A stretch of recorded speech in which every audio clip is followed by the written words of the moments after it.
vivendo aqui, mas não daqui. Difícil essa vida de peregrino, hein? Até agora o que a gente tem visto foi que nós experimentamos muito daquilo que os salmistas experimentaram. Pessoas nos apunhalando pelas costas, falando mal. É essa experiência do Salmo 120. Nós vimos que quem nos guarda nessa peregrinação é o Senhor. Vemos um salmo de chegada. Assim que o peregrino chega em Jerusalém, o que Jerusalém representava? A paz de Jerusalém, finalmente justiça, onde todos os assuntos dos peregrinos eram tratados, era um local de justiça, e muito mais importante do que isso, era a representação da presença abençoadora do Senhor. Presença que nós hoje desfrutamos de uma forma diferente, quando o cumprimento de muitos dos anseios e das promessas que o salmista esperava e tinha, foi cumprida no Senhor Jesus Cristo. E durante a nossa conversa sobre peregrinos, eu falei com vocês sobre o dente de leão, lembra do sopro? Certo? O formigueiro. E eu vou compartilhar mais uma viajeira que eu tinha quando eu era menor, certo? Mais novo.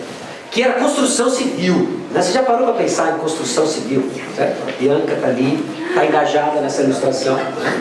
Mas às vezes eu ficava olhando pontes, né? E ficava olhando também prédios, e aqueles pilares enormes, né?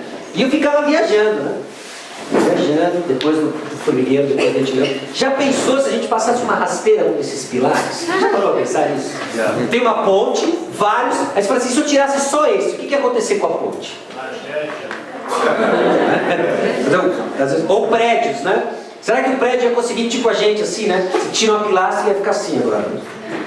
Aí você tira o outro, como é que ele iria ruir? Eu ficava imaginando esse tipo de coisa, né? O que acontece quando grandes obras perdem pilares de sustentação? Né? E conforme eu imaginava, a gente estava cantando, seja engrandecido, aqui viajando, eu olhei isso aqui, né? Olha isso aqui, ó. Você viu que tem umas amarras de ferro nele, né? E se a gente tirasse essas amarras, será que ia fazer assim, ruir, cair em cima do Rafinha aqui, né? Do Guilherme, né? O que ia acontecer, né? O que acontece com grandes construções quando você tira pilares de sustentação? Aquilo que dá sustentação, né? E por que eu estou falando isso? Porque num certo sentido, o Salmo 124 nos vai fazer refletir o que aconteceria se não fosse o Senhor. Para pensar onde você estaria hoje se não fosse o Senhor. Porque o Senhor refreia o mal, o Senhor nos abençoa. Onde nós estaríamos se não fosse o Senhor? E nessa peregrinação, o peregrino que ia 3 vezes a Jerusalém por ano, ele está refletindo agora, se não fosse o Senhor. Diante de tantos perigos nessa viagem, ele para e reflete, se não fosse o Senhor. Se não fosse o Senhor, onde você estaria? Conhecedor talvez de parte do potencial para o mal do seu coração, a pergunta que fica é, se não fosse o Senhor, onde eu estaria hoje? Feriado, na minha juventude, no meio da Copa do Mundo, dando vazão a todos os meus desejos. Onde será que eu estaria? Se é que eu ainda existiria. Se é que eu ainda existiria. Salmo 124. Se não fosse o Senhor, presta atenção. Não fosse o Senhor que esteve ao nosso lado, Israel que o diga. Não fosse o Senhor que esteve ao nosso lado, quando os homens se levantaram contra nós, e nos teriam engolido vivos quando a sua ira se acendeu contra nós. As águas nos teriam submergido e sobre a nossa alma teria passado a torrente. Águas impetuosas teriam passado sobre a nossa alma. Bendito o Senhor, que não nos deu por presa aos dentes deles. Salvou-se a nossa alma como um pássaro do laço dos passarinheiros. Quebrou-se o laço e nós nos vimos livres. O nosso socorro está em o nome do Senhor, Criador do céu e da terra. Por que é importante para um peregrino estar ciente e ter fresco na memória que o Senhor é quem livra e que se não fosse o Senhor eles estariam perdidos? Para e pensa agora nessa vida difícil de peregrino, porque é importante sabermos que o Senhor é o nosso refúgio e que se não fosse Ele a viagem estava perdida. Deu para entender mais ou menos a pergunta? Por que é importante isso?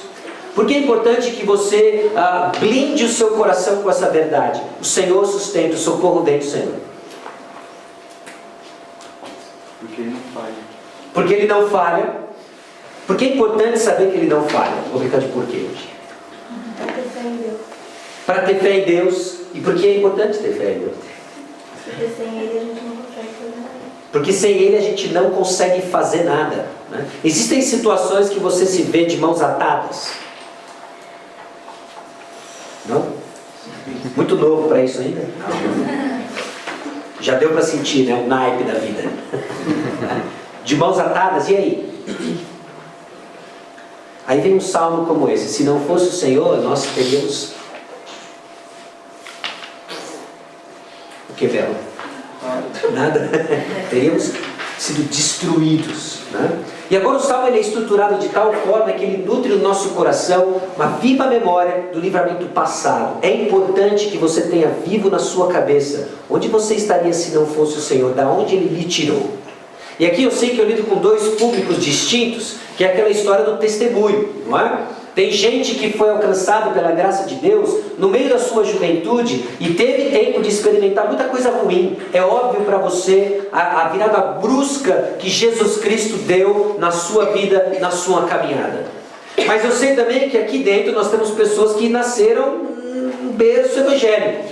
Você vai à igreja desde que você se conhece por gente. As suas memórias mais antigas se passaram na igreja, né? Você lembra muita coisa da sua infância, de quando você estava ali. Talvez as suas memórias mais antigas estejam ainda no maternal, né?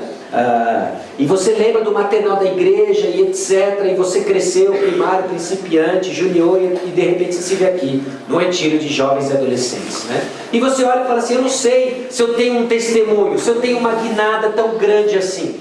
E parte disso vem porque nós temos um entendimento incorreto e insuficiente do problema chamado pecado, da grandiosidade do pecado que permeia tudo o que nós fazemos. Nós não entendemos espiritualmente quem nós éramos antes de que Cristo nos alcançasse com a sua graça. Independente se você estava num lar, berço evangélico ou não, todos nós nascemos presos no império das trevas, mortos em nossos pecados.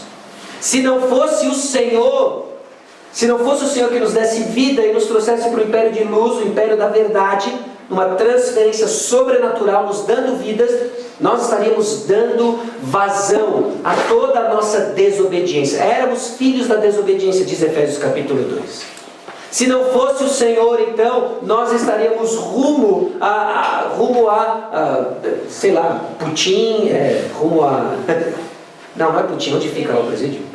Putin, fica lá no Putin, certo? Lá no Putin, e Tremembé e etc. Né? Por causa do potencial do pecado no nosso coração. Se não fosse o Senhor. E agora o salmista ele vai colocar para nós lembranças do livramento passado para fomentar em nós, para produzir em nós esperança e confiança presente. Saber que Deus me livra no passado, saber que Deus é quem me livrou no passado, cria em nós esperança de livramento presente. Salmo 119, versículo 92.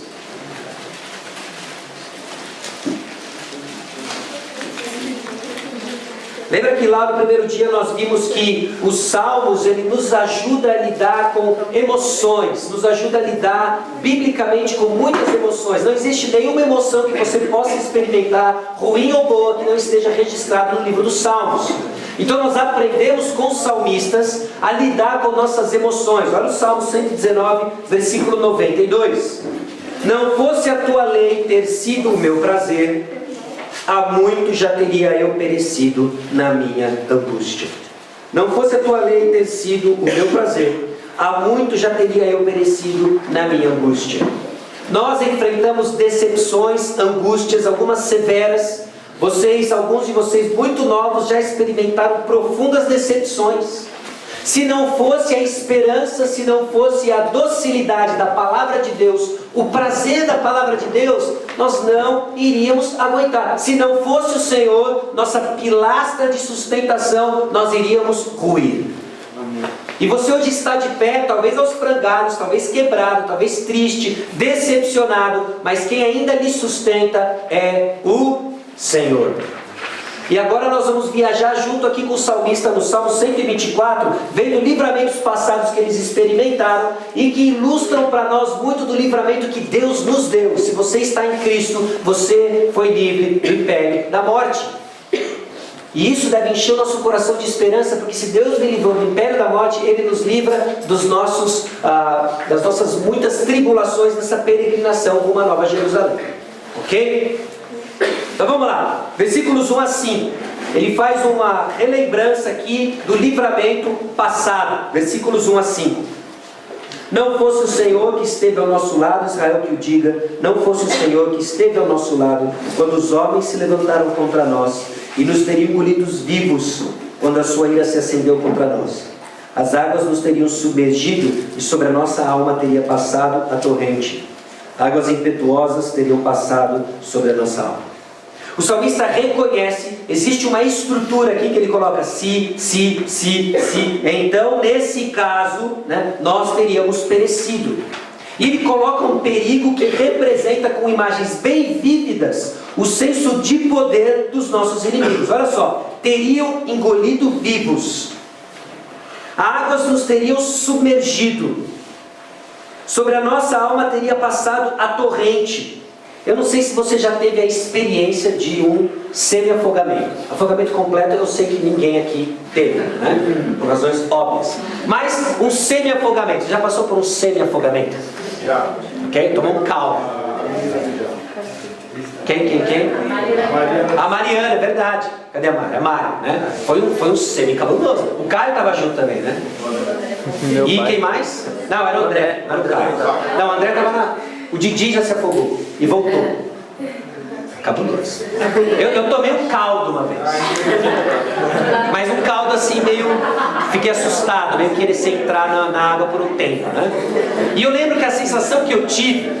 Ó, mais uma viajeira minha, A sensação que eu tive é que eu tinha entrado dentro de uma máquina de lavar. Porque a onda engole você, aí eu fiquei assim debaixo. 7 ciclos lá dentro. E eu não conseguia firmar meu pé em nada para dar um empurrão para subir, porque eu não estava no fundo, estava mais ou menos assim, não era tão fundo, Então eu fiquei imaginando, quando eu estava lá no ciclo lá, se eu conseguir firmar meu pé na areia, eu vou dar um empurrão e eu saio, tipo uma hora assim, frio. Eu só preciso achar o chão. E quem disse que eu achava o chão? Aí eu ficava e eu ficava imaginando, depois eu fiquei imaginando, viajeira total, domingueiro e tal, pá. Aí a onda, eu fiquei imaginando a força desse negócio. A força que é a água. Lembra das imagens do tsunami? Mais impressionante foi aquele último do Japão, porque por razões tecnológicas, todo mundo estava filmando de algumas cenas, a gente via negócio de celular, tinha até filmagem depois que acharam dentro de carro. A água vem e ela vem levando, ela não pede licença não, pessoal. Ela vem e vem. E vai arrastando tudo. E é assim que o salmista descreve as provas, as tribulações, muitas delas inclusive militares, que eles experimentaram como peregrinos, que vem simplesmente arrastando. Se não fosse o Senhor, estaria o quê? No brejo, na vala, E ia embora, e leva tudo, não tem o que fazer, O pessoal que testemunha a enchente, Eu conversei uma vez com a minha avó, ela morava perto de um rio que constantemente enchia, lá em São Bento do Sapucaí. Cadê o pessoal, os Machados? Pois é, tivemos contato na infância lá, Então eu ia visitar minha avó lá e ela contava às vezes das enchentes que vinham. Quando a água sobe, o que você vai fazer? Vai pôr um paninho embaixo da... Vou pôr um pano, um perfex Não tem o que fazer, a água vem e ela leva tudo. É assim que o salmista descreve. Se não fosse o Senhor, já era. Ia levar tudo, ia levar absolutamente tudo. E assim somos nós sem o Senhor. Entenda isso, que se você está aqui hoje no retiro, carregando uma Bíblia, tendo comunhão com irmãos, desfrutando de muita coisa legal que tem aqui no retiro, é por causa do Senhor. Amém. Ele é o nosso pilar, Ele quem nos sustenta. Porque se não fosse Ele que nos tivesse alcançado com a sua graça, nós teríamos ruído. E você precisa saber disso, sabe por quê? Sabe por que você precisa saber disso? Por uma razão, várias razões. Uma delas, para louvarmos o nome do Senhor. E a segunda é porque vão vir tsunamis. Vão vir sensações em que você está debaixo de ciclos da onda. E você precisa lembrar que uma vez que você esteve assim, quem lhe tirou de lá? Deus. E é o mesmo Deus que vai tirar você hoje e que tira você amanhã. E o peregrino precisa saber disso. E ele canta isso. Ele louva ao Senhor. Indo a Jerusalém, um lugar de refúgio, ele canta a sua esperança, sabendo que quem o livrou, reconhecendo todos os livramentos passados, ele reconhece que é o Senhor quem o sustentou. Porque se não fosse o Senhor, ele teria sido engolido. Teria sido engolido. Ok? Versículos 6 e 7. Visto o livramento passado, qual é a postura do salmista? Versículos 6 e 7. Bendito o Senhor, que não nos deu por presa aos dentes deles. Salvou-se a nossa alma, como um pássaro do laço dos passarinheiros. Quebrou-se o laço e nós nos vimos livres. E aqui ele usa mais uma imagem de um pássaro preso por um caçador, um passarinheiro. E esse laço é quebrado e o passarinho é livre. Então a resposta do salmista é de louvor. Olha só os salmos nos ensinando. Os salmos estão nos ensinando a lidar com as nossas emoções. Você percebeu o livramento do Senhor? Qual é a postura? Louvor. Ele está nos educando, criando uma forma de enxergarmos o mundo. Reconhecer o livramento do Senhor, nós louvamos ao Senhor. É louvor. E aí nós vemos a natureza do livro de Salmos, que é um livro inspirado por Deus, que educa as nossas respostas às circunstâncias em que vivemos. Circunstâncias de livramento, nós louvamos. Alguém está apunhalando você nas costas, você ora. Olha só que bacana. E nós vemos como Deus nos educa a uma forma de enxergar o mundo que é agradável ao Senhor e adequado ao peregrino. Você está peregrinando? Você viu o livramento? O que você faz? Ufa! É um ufa? Quase. É isso? Louvor. Louvor. Louvor é resposta. Louvor é resposta ao livramento do Senhor. Então nós somos chamados a louvar. Vamos lá para o Salmo 119, versículo 110.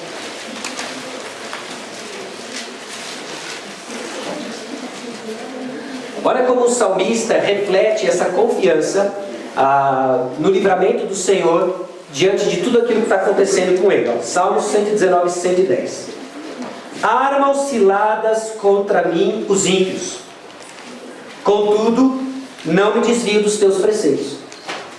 Armam ciladas contra mim os ímpios, contudo não me desvio dos teus preceitos. Por que o salmista não? Parece que não tem nada a ver uma coisa com a outra, né? Armam ciladas contra mim os ímpios, e eu gosto de jeans. Qual a relação da primeira parte com a segunda?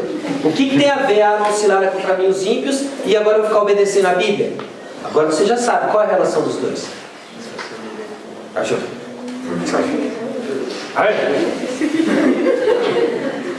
Esse é muito engraçado. É que você faz o aí você acha que eu vou isentar o cara de falar, que ele já sabe a resposta. Mas eu não entendi. Então você vai ter que ser audível. Vai, qual a relação dos dois?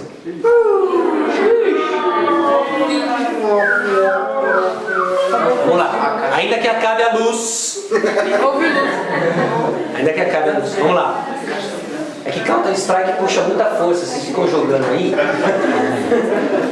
Então vamos lá. Qual a relação entre 110. Armam ciladas contra mim, mas não me desvio dos teus preceitos. Ele confia no Senhor. Ele confia no Senhor. Estão armando ciladas contra mim, mas eu confio no Senhor. E a minha confiança é traduzida em oração, obediência, louvor. Olha só que bacana. A gente começa a aprender a navegar acima das circunstâncias. Elas nos afetam, elas derramam lágrimas, nos fazem chorar, nos fazem sofrer. Mas olhando para o Senhor, nos caminhos do Senhor, eu aprendo as respostas adequadas. E qual é a resposta adequada? Quando me apunham nas costas, Salmo 120, eu oro. né? Quando a coisa aperta, eu levo meus olhos para os montes. De onde me vem o socorro? Meu socorro vem do Senhor. É Ele quem me guarda, né? Aí eu tenho a esperança de um dia estar na Nova Jerusalém, onde todas as injustiças vão ser justiçadas, tá certo? As pequenas e as grandes, nós aprendemos a lidar com isso. As injustiças que nós passamos, pequenas ou grandes, elas vão encontrar o seu fim quando o justo rei estiver governando, soberano no seu trono. Ok? Então nós estamos aprendendo respostas e em meio às ciladas que eles armam, permaneça na palavra. Porque é um lugar seguro para estar. É um lugar seguro para estar. Lembra da estradinha? Acho que quando a gente fez o estudo de provérbios, a gente pensou na estrada. Certo? Há muito tempo atrás. 2006, olha só. Eu estava namorando. Aquela que veio a ser a minha mina oficial. E única, né? Não é porque tem outra. Eu estou me condenando. Aquela que era a mina, né? Aí nós estávamos namorando e eu pegava o carro toda segunda-feira, era o dia que eu tinha de folga e tal, e viajava pela Dom Pedro. Atibaia, São José, Dom Pedro, depois pegava um pouquinho da Dutra e ia visitar minha avó. Cara, avó é o ar. Você nunca teve tanta saudade da sua avó? Minha avó assim batia no coração, né? Vó, precisa ir, começou a gelatina. Então eu ia visitar a minha avó, chegava, colocava minha mala no quarto lá, dava um beijinho, dava um agazinho e área, né? E encontrar com a Ana. Mas sabe o que é interessante na estrada? Quando você vai andando na Dom Pedro, numa época, enfim, andando na Dom Pedro e tal, aí tinha a cada tantos quilômetros aquele poste escrito SOS. É os caras ligados. SOS. SOS. Obrigado. SOS, né? O que era aquele postinho lá, SOS? É o telefone para você ligar quando o seu carro tiver um problema. Então, quando eu tenho um problema, eu paro na estrada e ligo, certo? Ou para informar um acidente, a tantos quilômetros tem isso. Hoje está até meio que em desuso com relação ao celular e tal, mas enfim, tem lá o recurso. Aí depois de uns quilômetros maiores ainda tinha um posto de atendimento, uma ambulância lá. Caso acontecesse alguma coisa, o que a ambulância faz? Né? Eu não estava esperando necessariamente isso, mas estava lendo.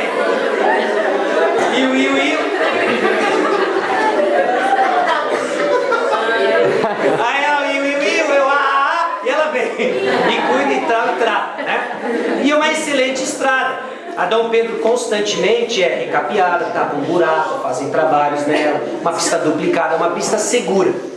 Mas o fato de ser uma pista segura elimina qualquer possibilidade de acidente? Não. Mas quando tem acidente, nós temos o SOS. O SOS. Socorro. Pessoal, a estrada do Senhor, a estrada dos preceitos do Senhor, é uma estrada segura. Ok? É uma estrada segura. Mas por propósitos soberanos, que muitas vezes nós desconhecemos, Ele permite provas. Mas na estrada segura em que Ele permite provas, nós temos os né? O sós e o inho. Mas tem que estar na estrada do Senhor. Porque tem uns camaradas que eles fazem o seguinte: ah, cara, eu vou ver minha mina, mas eu não vou pegar Dom Pedro não. Tem uma estrada paralela que passa por não sei o que, corta pedágio, que passa na represa, que passa uma balsa e tal. E o cara entra nessa estrada. Só que ele esquece que com 1.0 ele não pode fazer a mesma coisa que um 4x4. E ele entra nessa estrada. E essa estrada tem perigos. Muito mais perigos do que a estrada do Senhor. E aí ele fura 3 pneus. E aí ele arrebenta um eixo. E não tem sós. Não tem inho. Porque fora da estrada do Senhor, você está sem o socorro do Senhor. Deus na misericórdia muitas vezes manda algo cabuloso, tipo um helicóptero que tira alguns e coloca na estrada certa, certo? Mas não espere uma caminhada tranquila fora dos preceitos do Senhor. Então, ainda que os ímpios armem ciladas, ainda que exista produção. Como é que está na câmera? Está brilhando muito? essa ponta aí, passar uma base.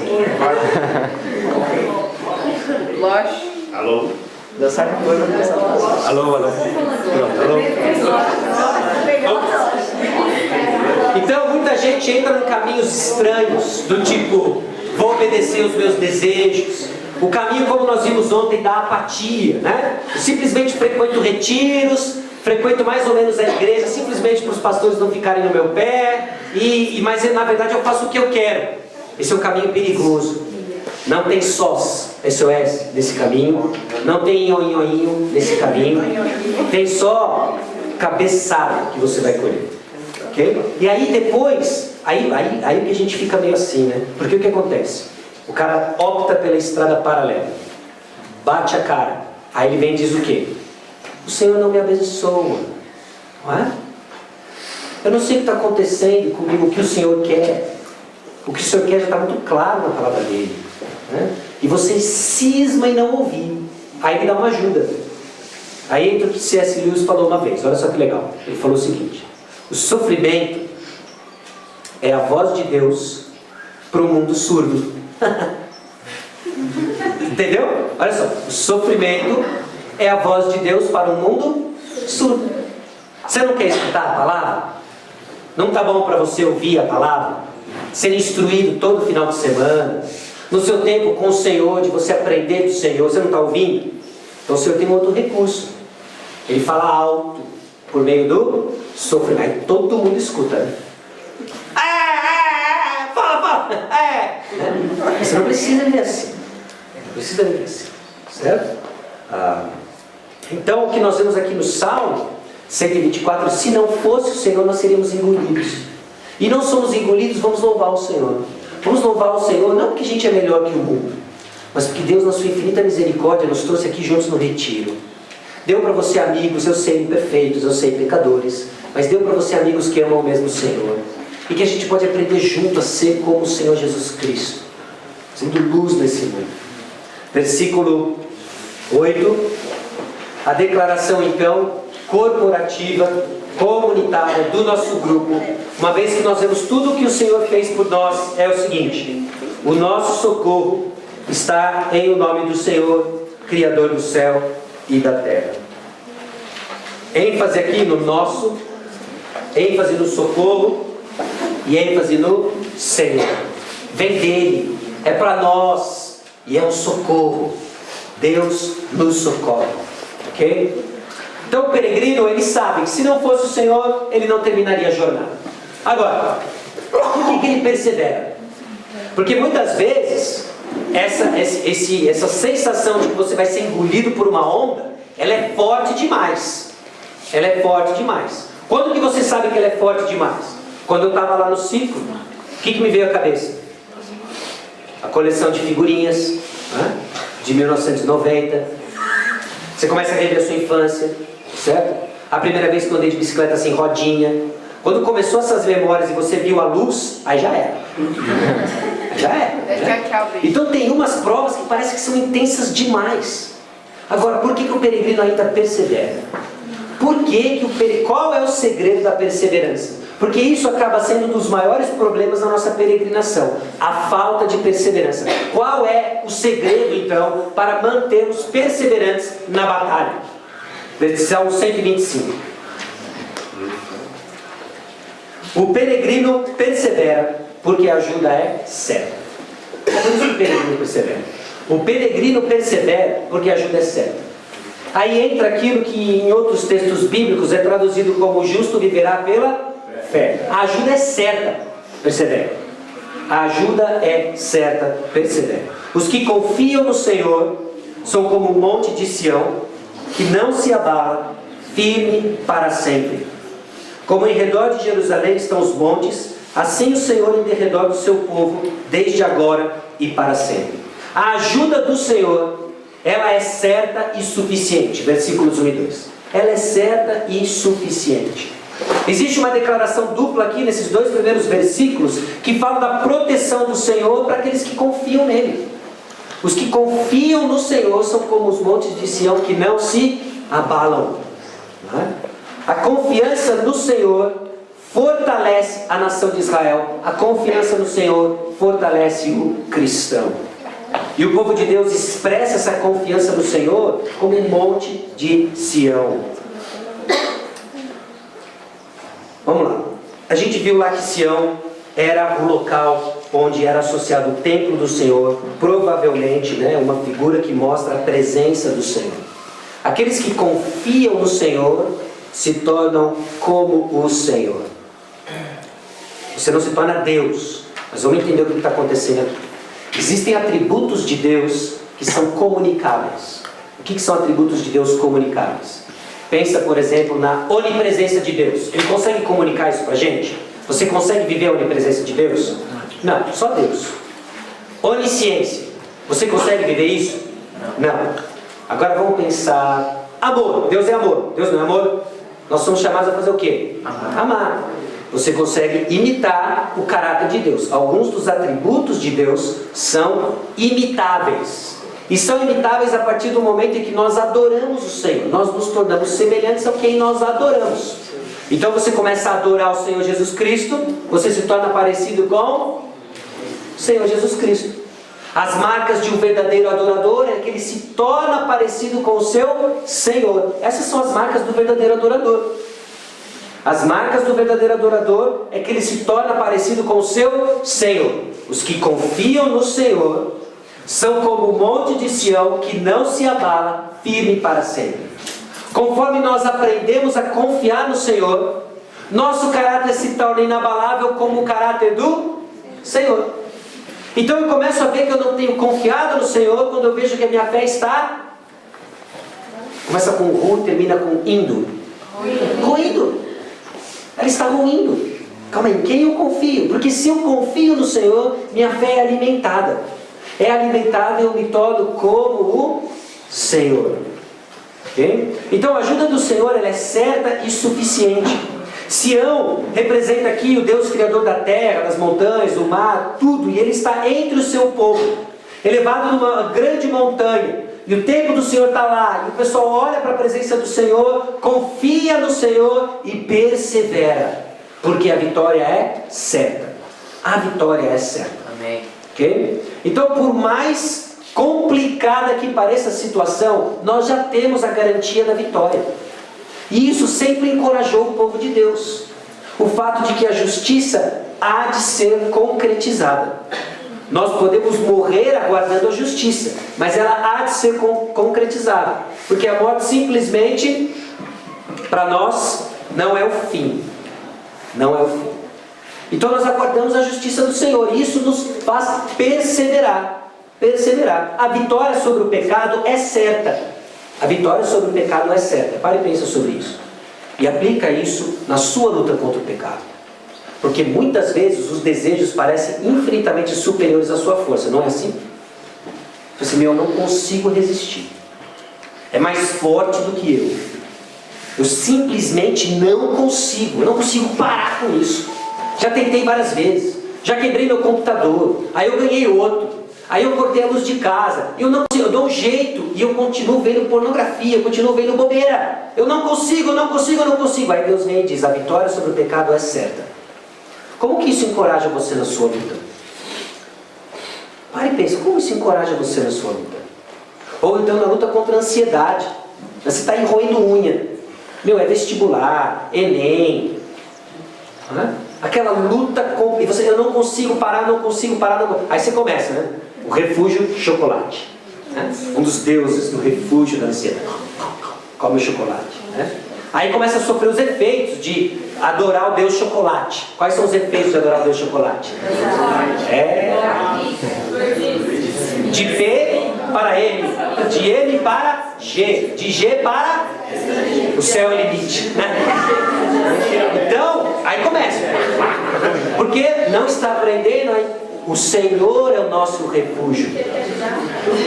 Se a ansiedade nós colocamos nos pés do Senhor. Do Senhor, certo? E tantos outros refúgios, que nós buscamos que não seja o Senhor. E agora é hora da gente pensar e entender que a ajuda do Senhor ela é certa e suficiente. E essa visão futura que é a base para a nossa perseverança. Nós já sabemos o final da história. Deus ganha no final. Amém. Deus ganha no final. O pecado tem o seu fim decretado. Jesus Cristo morreu na cruz e disse: está consumado. Agora essa tensão que nós vivemos entre a promessa e a concretização da promessa, que era a tensão que o peregrino vivia. Ele estava indo a Jerusalém, onde todas as injustiças que eles sofriam durante o ano iam ter agora o seu fim decretado. Era um lugar onde julgavam as causas, né? E ele continuava indo porque ele sabia que lá ele ia encontrar o refúgio que ele precisava. Moçadinha, a gente peregrina, a gente sofre o que sofre dentro de casa, fora de casa, na escola, porque nós sabemos que a vitória é certa. Nossa perseverança está ligada com a fé que nós temos na vitória certa, fé nas promessas. É por isso que a Bíblia tem tantas promessas. Nós precisamos dela. Para especulação futura? Não. Para encorajamento? Hoje. Todas as promessas foram dadas para o nosso encorajamento hoje. Deus cumpre promessas. Deus cumpre promessas. Então pare e pensa como isso muda radicalmente os seus valores. Na escolha, por exemplo, daqui a pouco, do seu mino, da sua mina. Os oficiais. Do seu milho e da sua mina. Pare e pensa nisso. O que realmente... Sempre tem uma pipoca de história depois quando sai da panela. Você abre? Mas foi legal. Foi importante. Não foi você? Quem foi? Tiagão.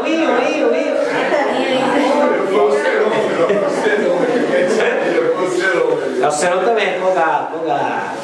E olha o que ele faz, você viu? Olha o Serão, ele faz assim. O outro tá aqui, cara, é você não. Bom, pare e pensa como isso muda radicalmente a sua escolha de mina e mina.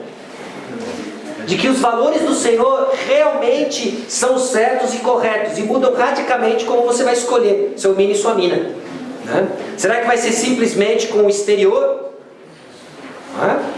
Será que a gente vai... Não, eu estou esperando ter um treco. Você vai ter um treco qualquer dia sozinho. Você está esperando o quê? Que treco que você está esperando? Os valores do Senhor têm formado suas decisões com relação a minos e minas, né? Ah, não, já tenho a lista dos mais gatinhos da escola, a lista das mais gatinhas da escola. Aí fica aquele negócio, né? Aquela especulação toda. Tudo avaliando o quê? O que não tem valor. Tudo avaliando o que não tem valor. O que tem valor aos olhos do Senhor são o caráter. É o caráter. Um caráter que ama o Senhor Jesus Cristo, belo aos olhos de Deus. Então você não consegue descobrir ninguém, gatinho, gatinha, simplesmente olhando. Você vê carcaça. Gatinho, gatinha se conhece conversando. Olha que bacana. Oi? Aí. Por isso que era toda segunda vinha, ficava trocando ideia. Visitar a avó, certo? Pra quê? Pra descobrir. O cara é muito gato. Eu achei que era gatinha, mas era mais gatinha do que eu pensei. Altos papos, né? O que você acha dessa passagem? Ó, é lógico. Lógico, conhecendo a pessoa, desfrutando, né? Mas vendo o companheiro e companheira. Então é isso que... É por isso que a palavra de Deus, ela não dá ponto sem nó, né? Não é à toa que está lá. Para nós é a graça e vã formosura, mas a mulher que tem meu Senhor, essa será louvada. Se o seu tesouro é o Senhor, o que mais vai lhe atrair numa moça é ela ser parecida com o Senhor. Se o seu tesouro é o Senhor, o que vai ser mais atraente para você num rapaz é o caráter do Senhor. Aí você vai olhar e falar assim: mina, você parece muito com Jesus, gamei. Mino, deixa eu ver seu RG, porque eu só acredito que você é você e não Jesus por causa do RG. Aí, meu, casa já. Por quê? Já falei pra vocês a teoria do tchau, não já? Não. É, a teoria do tchau. Você esquece a teoria do tchau. Vou rever a teoria do tchau. Você já viu senhorinha dando tchau? Não. Sabe por quê? Porque se ela dá tchau que nem você, é todo mundo, se Deus não nos levar antes ou não voltar, vai balançar. Certo? Vai balançar. Mas tem uma coisa que vai ficando cada vez mais firme. Olha só. E não é por botox, não é por academia, não é cirurgia plástica. Tem uma coisa que vai ficando cada vez mais firme: o caráter de Jesus. Amém. Então escolha alguém que é como Sião, que não se abala. Lógico que você não vai encontrar alguém perfeito. Aí a grande sacada é o seguinte. Não é onde a pessoa está hoje, mas onde ela quer estar. Porque alguns foram alcançados pela graça de Deus já um pouco tarde, na sua juventude, e trazem muitos hábitos que pacientemente nós temos visto o Senhor transformar. Então é o ritmo da corrida. Você está entendendo? Porque tem gente que aprendeu a ser crente rapidinho quando é pequeno, mas já não lembra a última vez que mudou. Estagnou. Triste isso. Muito triste. Mas a palavra de Deus nos chama constantemente a crescer. Seja alguém sedento pela palavra de Deus. Ok? Oi? Seja alguém sedente pela palavra de Deus. Ok? Eu estou só driblando na área. Depois você vem. Ok, pessoal? A ajuda do Senhor, ela é certa.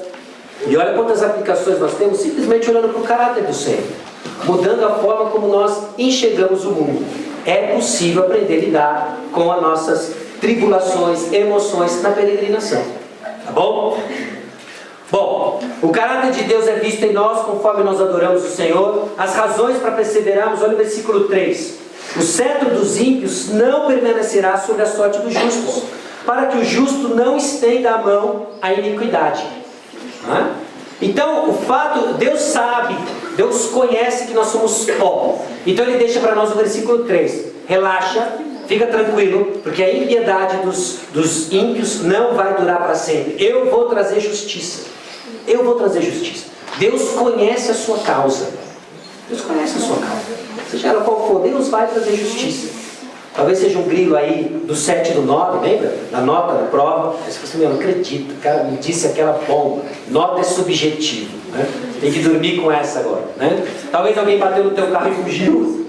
Certo? Então esse tipo de Deus conhece as causas. Todas elas. Alguém talvez não reconheceu o seu trabalho. Alguns desanimam de trabalhar na igreja por quê?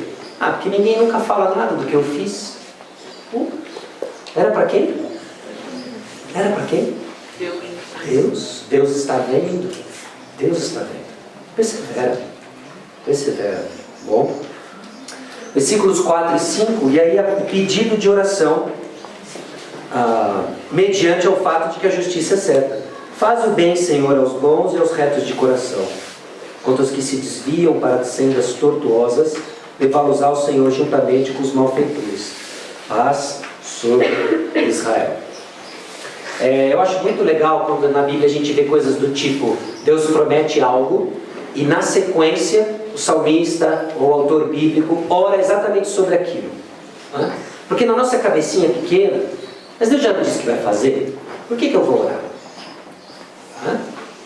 Às vezes a gente se esconde atrás da soberania de Deus e do poder de Deus para não orar, apenas para demonstrar que nós não temos fé.